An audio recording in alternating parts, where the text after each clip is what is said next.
मैं लोपामुद्रा पटनायक आप सभी को कलिंग फिजिक्स चैनल में स्वागत करती हूँ। आज का टॉपिक है vector form of Coulomb's law. इससे पहले हमने कूलम्ब्स लॉ के स्केलर फॉर्म के बारे में डिस्कस किया हुआ है, जिसमें हमने उसका स्टेटमेंट कूलम्ब्स लॉ कौन से फोर्स का कैलकुलेशन है और जो फोर्स हमने कैलकुलेट किया हुआ है प्रीवियस वीडियो में। आपकी जानकारी के लिए मैं फिर से दोहरा देती हूँ। Coulomb's law states that the force experienced by the two charges is directly proportional to the product of magnitude of two charges and inversely proportional to the square of the distance separating the two charges. That means if this one is a charge and this one is a charge, then the distance of separation between these two charges is r. Then the force exerted by Q1 on Q2 and the force exerted by Q2 on Q1 is directly proportional to the product of magnitude of two charges and inversely proportional to the square of the distance separating the two charges.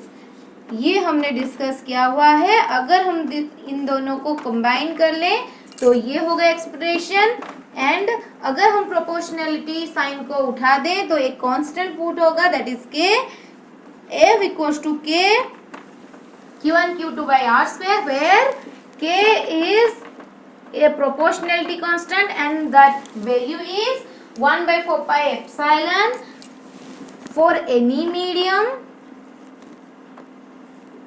and K is equals to 1 by 4 pi epsilon naught for free space. ये सब हमने discuss किया हुआ है। और एक जो आ गया एप्सिलॉन एंड एप्सिलॉन नॉट, इसके बारे में हम एक दूसरे वीडियो में डिस्कस करेंगे। तो ये हो गया प्रीवियस क्लास का डिस्कशन। अभी देखते हैं कूलम्ब्स लॉ के वेक्टर फॉर्म में हम क्या देखेंगे। ये जो फोर्स हमने कैलकुलेट किया था, ये जो फोर्स है बस ये क्या दिखा रहा है, फोर्स का मैग्नीट्यूड दिखा रहा है, उसका वैल्यू दिखा रहा है, लेकिन इन दोनों के बीच में जो फोर्स है वो किस तरफ, किस चार्ज के ऊपर किस तरफ लगेगा उसके बारे में कुछ कहा नहीं गया है। तो उसी फोर्स के डायरेक्शन और मैग्नीट्यूड को हम अभी कैलकुलेट करेंगे कि चार्जेस के ऊपर अगर फोर्स पड़ रहा है तो वो किस तरफ पड़ रहा है और कितना पड़ रहा है। तो यहाँ पे दो केसेस पॉसिबल है।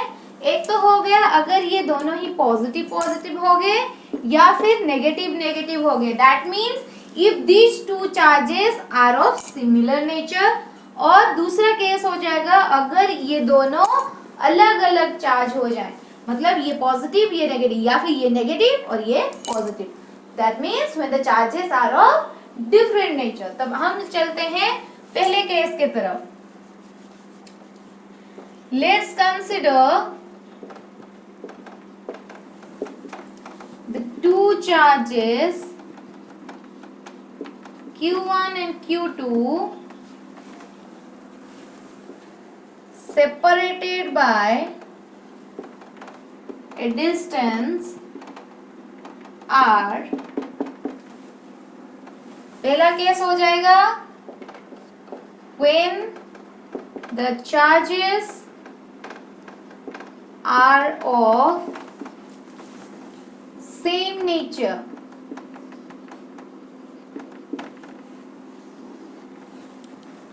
ठीक है, मतलब अगर ये दोनों ही पॉजिटिव पॉजिटिव हो गए या फिर नेगेटिव नेगेटिव हो गए, तो फिर देखते हैं इस केस में जो फोर्स लगेगा वो किस तरफ होगा और उसका नेचर क्या होगा। तो देखिए अगर ये पॉजिटिव है और ये पॉजिटिव है, that means like charges repel each other. ये भी इसको रिपेल करेगा, अगर रिपेल करेगा तो उसको वो बाहर की तरफ फोर्स लगाएगा, तो वो फोर्स हो गया ये, और ये भी इसको रिपेल करेगा, that means the force will be repulsive. तो ये जो फोर्स है हम उसको नाम देंगे force on two due to one, और ये जो फोर्स है इसको नाम देंगे F on two, that means force on one due to two. तो ये जो नोटेशन हम फिक्स कर लेते हैं ताकि हमें कंफ्यूजन ना हो। जो हमने लिया F12, ये हमने लिया force on Q1 due to Q2 and force on Q2 due to Q1। तो ये दो फोर्स हो गए। अगर हम देखेंगे ये जो डिस्टेंस है, तो अगर हम वेक्टर फॉर्म ले रहे हैं तो ये डिस्टेंस जो है ये इसको हम लिख सकते हैं आर वेक्टर का magnitude, that means mod of R vector. ये जो डिस्टेंस है ये हमेशा इस तरफ आई है या फिर इस तरफ आई है, सेम ही रहेगा मैग्नीट्यूड में, लेकिन वो वेक्टर में जो है दोनों तरफ का डायरेक्शन अलग अलग होगा।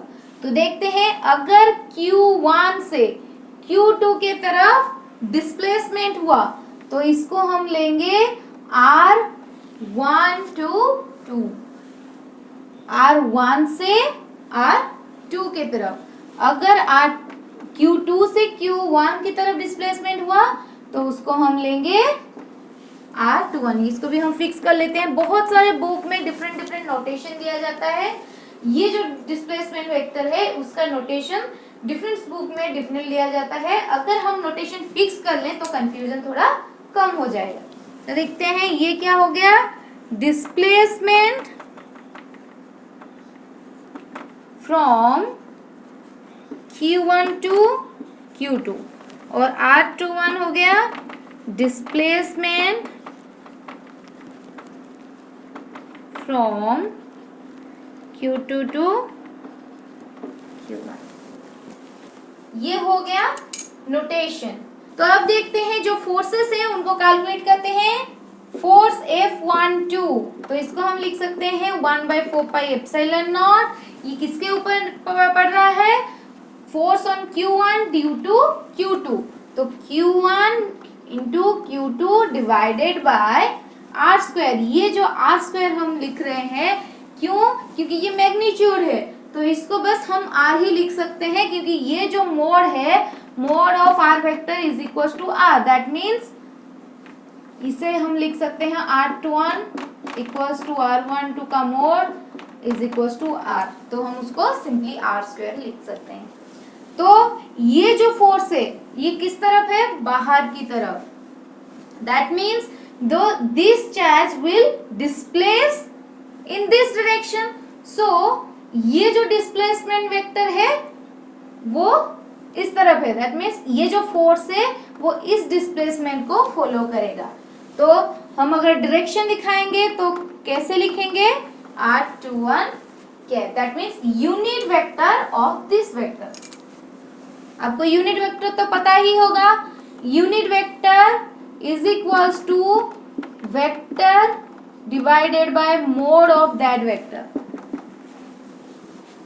तो इसे हम लिख सकते हैं क्वेश्चन 1। वैसे ही अगर हम फोर्स कैलकुलेट करेंगे तो इसको थोड़ा सिंप्लीफाई कर देते हैं, 1/4πε0 Q1 Q2 बाय, ये जो है इसको हम लिख सकते हैं R21 vector divided by R21 mod divided by R²। ये जो R vector 21 mod equals to ये R ही है, दैट मीन्स ये R क्या हो गया, 1/4πε0 Q1 Q2 divided by R³ R21 vector. तो ये हो गया पहला फोर्स, इसे हम इक्वेशन 1 दे देते हैं। वैसे ही दूसरा फोर्स निकाल सकते हैं 1/4πε0 Q1 Q2 Q1 divided by R², क्योंकि यहाँ से यहाँ जो डिस्टेंस है और यहाँ से यहाँ जो डिस्टेंस है वो सेम ही है, और उसे हम R21 का मोड और R12 का मोड लिख सकते हैं। वैसे ही ये जो फोर्स है इस तरफ है और डिस्प्लेसमेंट किस तरफ होगा, Q2 का डिस्प्लेसमेंट भी इसी तरफ होगा। अगर फोर्स इस तरफ पड़ रहा है तो डिस्प्लेसमेंट भी उसी तरफ होगा। तो कौन से डिस्प्लेसमेंट का डायरेक्शन सेम है उसके साथ, R12। तो R12 कैप, क्योंकि this one is the magnitude and this one is the unit vector of this vector.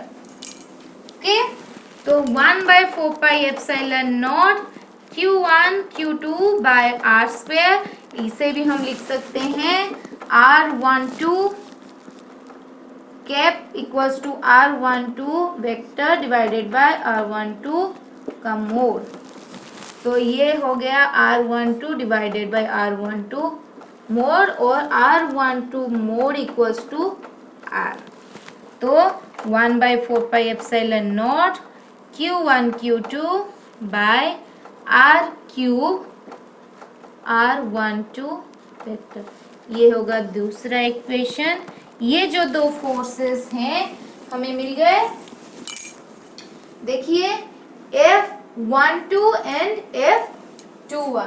अभी देखिए यहाँ पे नोटेशन चेंज, अभी देखिए ये जो वेक्टर है यहाँ से यहाँ तक, उसका मैग्नीट्यूड जितना है इस वेक्टर का भी मैग्नीट्यूड सेम ही है जो हमने यहाँ पे लिखा हुआ है, और डायरेक्शन क्या हो गया, ऑपोजिट। ये इस तरफ है और ये इस तरफ है। That means these two vectors are negative vectors of each other, so we can write R21 equals to minus of R12।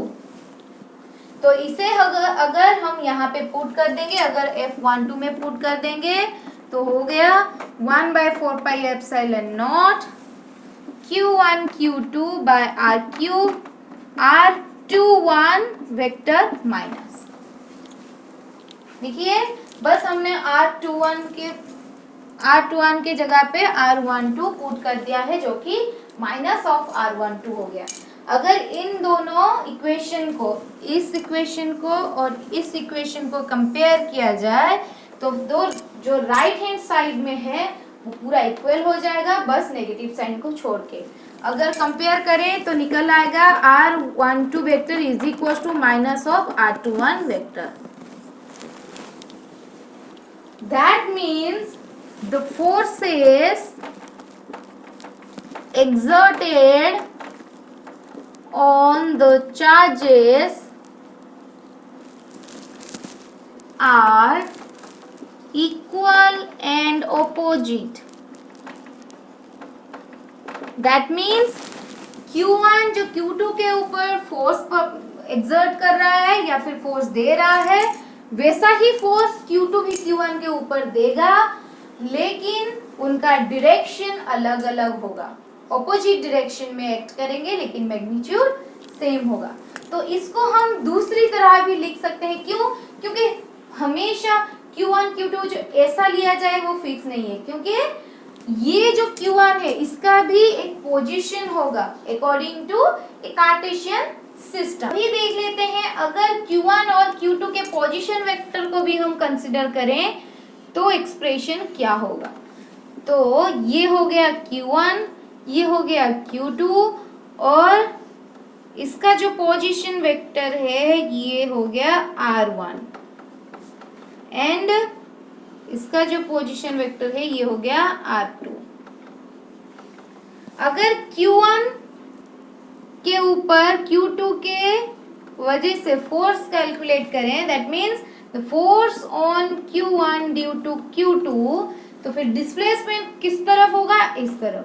कहाँ से? 2 से 1 की तरफ। तो this one is a displacement.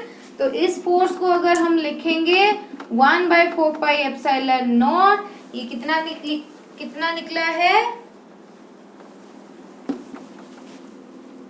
Q1 Q2 divided by R cube R21 vector. ये जो R21 vector है, हम अगर ट्रायंगुलर वेक्टर एडिशन को देखें, ये जो वेक्टर है और ये जो वेक्टर ये सेम ऑर्डर में है, लेकिन ये जो वेक्टर है ये ऑपोजिट ऑर्डर में है। That means in this triangle these two vectors are in same order and this vector is in opposite order. That means the sum of these two vectors will give this vector. That means R1 vector is equals to R2 vector plus R21 vector, or R21 vector is equals to R1 vector minus R2 vector. तो यहाँ पे हम लिख सकते हैं और ये are cube जो हमने लिखा था इसको ऐसे भी लिखा जा सकता है R21 मोड रूट क्यूब। तो फिर 1/4πε0 Q1 Q2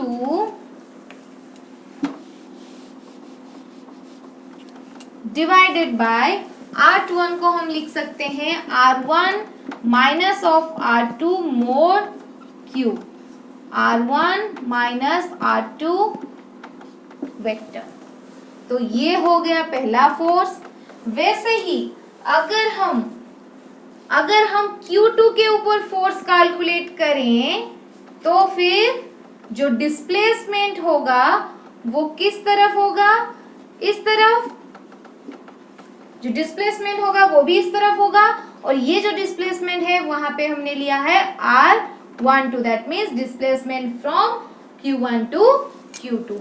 देखते हैं F21 इक्वल्स टू 1/4πε0 और Q1 Q2 by R cube, Q1 Q2 by R cube. जो R क्यूब हमने लिखा था ये जो वैल्यू है, ये जो डिस्टेंस है ये R है और ये R12 वेक्टर का मोड भी हम लिख सकते हैं। सो R12 क्यूब R12 वेक्टर। वैसे ही यहां से हम R12 निकालते हैं।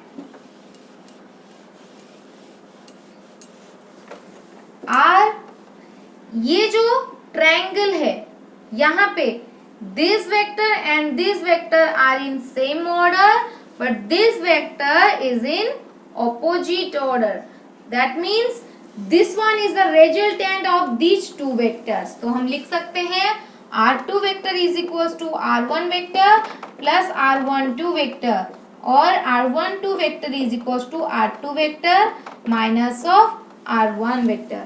तो यहाँ पे लिख सकते हैं 1/4πε0 Q1 Q2 divided by R2 vector minus R1 vector cube R2 vector minus R1 vector। ये जो दो फोर्सेस हैं ये हो गए हमारे force on Q1 due to Q2 and force on Q2 due to Q1। हो गया पहला केस जहां पे जो दो चार्जेस हैं अगर वो इक्वल और सेम नेचर के हुए तो कैसे फोर्स हम निकाल सकते हैं। तो अब देखते हैं दूसरे केस की तरफ, when the charges are of different nature. तो ये हो गया अगर एक चार्ज और ये हो गया दूसरा चार्ज और दो ही चार्ज अलग अलग तरह के हुए तो इनके बीच में कौन सा फोर्स पड़ेगा, दैट फोर्स इज अट्रैक्टिव। अगर दो चार्ज अलग अलग तरह के हुए तो उनके बीच में जो फोर्स होगा वो अट्रैक्टिव फोर्स होगा। तो इस तरफ हम दिखा सकते हैं और इनके बीच में जो डिस्टेंस ऑफ सेपरेशन है अगर वो r है तो फिर ये जो फोर्स है हमने लिया था नोटेशन में लिखा हुआ था force on one due to two, that one is F12 and force on two due to one is F21। वैसे ही 1 से 2 के तरफ जो डिस्प्लेसमेंट है वो है R12 एंड 2 से 1 की तरफ जो डिस्प्लेसमेंट है वो R21, where R21 is equals to minus of R21, where R12 is equals to minus of R21, that means these two are negative vectors of each other। तो चलते हैं फोर्स कैलकुलेशन करते हैं अभी। F12 1/4πε0 Q1 Q2 divided by R square. ये जो R हम लेंगे अभी फोर्स का डायरेक्शन इस तरफ है, दैट मीन्स Q1 Q2 की तरफ खींचा जा रहा है तो डिस्प्लेसमेंट इस तरफ होगा, जिस तरफ फोर्स होगा उसी तरफ डिस्प्लेसमेंट होगा। तो हम लेंगे डिस्प्लेसमेंट R12, ऐसे लिख सकते हैं डायरेक्टली, ऐसे लिख दें R12 का वेक्टर का mod, that means R12 vector mod और R21 vector mod is equal to R। तो हमने R स्क्वायर को R12 के फॉर्म में लिख दिया और R12 के this one is the magnitude and this is the direction of this force, the direction of the force is towards Q2। तो ये हो गया 1/4πε0 Q1 Q2 bye R12 mode. यहाँ पे हम लिख सकते हैं R12 cap is equal to R12 vector divided by R12 का मोड। वैसे ही R12 vector divided by R12 mod ये हो जाएगा Q। ठीक है, ये पहला फोर्स निकल गया जो कि था Q1 के ऊपर ड्यू टू Q2। वैसे ही दूसरा फोर्स निकालते हैं, the force on Q2 due to Q1 on Q2 due to Q1। ये हो गया Q1 Q2 बाय, वैसे ये R स्क्वायर जो हम लिख सकते थे वो देखते हैं डिस्प्लेसमेंट किस तरफ हो रहा है। Q2 के ऊपर फोर्स पड़ रहा है इस तरफ, that means towards Q1। Q1 जो है Q2 को इस तरफ खींच रहा है, that means displacement will be this one from 2 to 1। तो उसको हम लिख सकते हैं ऐसे, और यूनिट वेक्टर ऑफ R21। तो 1/4πε0 Q1 Q2 R21 vector square, इसको हम लिख सकते हैं R21 वेक्टर मोड। तो ये जो मल्टीप्लाई हो जाएंगे तो फिर ये हो जाएगा Q। ये हो गया दूसरा फोर्स। और these two vectors are negative vectors of each other। फिर अगर हम R12 के जगह पे R21 कर देते हैं तो हो गया ये, और ये तो सेम है वैसे ही। तो ये जो दो एक्सप्रेशन है इनको अगर कंपेयर किया जाए तो हम लिख सकते हैं F12 is equal to minus of F21। That means these force are equal and opposite। That means they are equal in magnitude and opposite in direction। और हमने मैग्नीट्यूड तो कैलकुलेट कर लिया है, ये हो गया मैग्नीट्यूड और ये उसका हो गया direction. That means the force will be in the direction of this displacement. वैसे ही अगर हम पोजीशन वेक्टर को कंसिडर में लें तो फिर क्या हो जाएगा, वैसा ही केस Q1 Q2, इसका पोजीशन वेक्टर R1 वेक्टर, इसका पोजीशन वेक्टर R2 वेक्टर। और अगर हम फोर्स कैलकुलेट करेंगे Q1 के ऊपर, अगर ये दोनों डिसिमिलर चार्ज हुए तो फिर हो गया ये जो फोर्स है इस तरफ पड़ रहा है, that means the displacement will be from 1 to 2। तो ये R1 and R12 same order में हुए तो ये हो गया रिजल्टेंट। तो R2 vector is equal to R1 vector plus R12 vector, that means R12 vector equals to R2 vector minus R1 vector.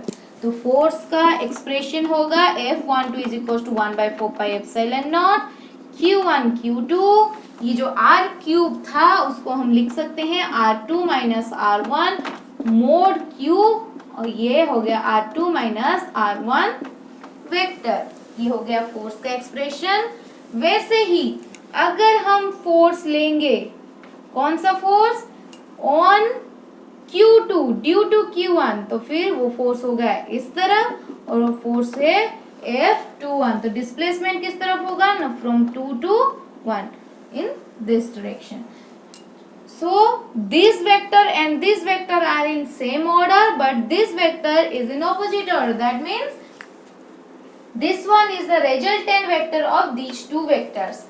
So R1 vector is equals to R2 vector plus R21 vector, or R21 vector is equals to R1 vector minus of R2 vector। वैसे ही force हम लिख सकते हैं 1/4πε0 Q1 Q2 divided by जो R cube था उसे हम लिख सकते हैं R1 minus R2 mode cube, और वेक्टर जो था R21 उसे हम लिख सकते हैं R1 माइनस R2 वेक्टर। ये दो हो गए फोर्स के expression with direction, magnitude with direction. So students, ये हो गया कूलम्स लॉ का वेक्टर फॉर्म। मतलब हम यहाँ पे फोर्स भी निकाल सकते हैं, मतलब उसका मैग्नीट्यूड भी निकाल सकते हैं, और वो फोर्स किस तरफ पड़ रहा है उसका डायरेक्शन भी हम जान सकते हैं। वैसे ही ये जो फोर्सेस का कैलकुलेशन है उसके ऊपर बहुत सारे न्यूमेरिकल्स हैं जो कि हम नेक्स्ट वीडियो में सॉल्व करेंगे। तो आज के लिए बस इतना ही। Thank you.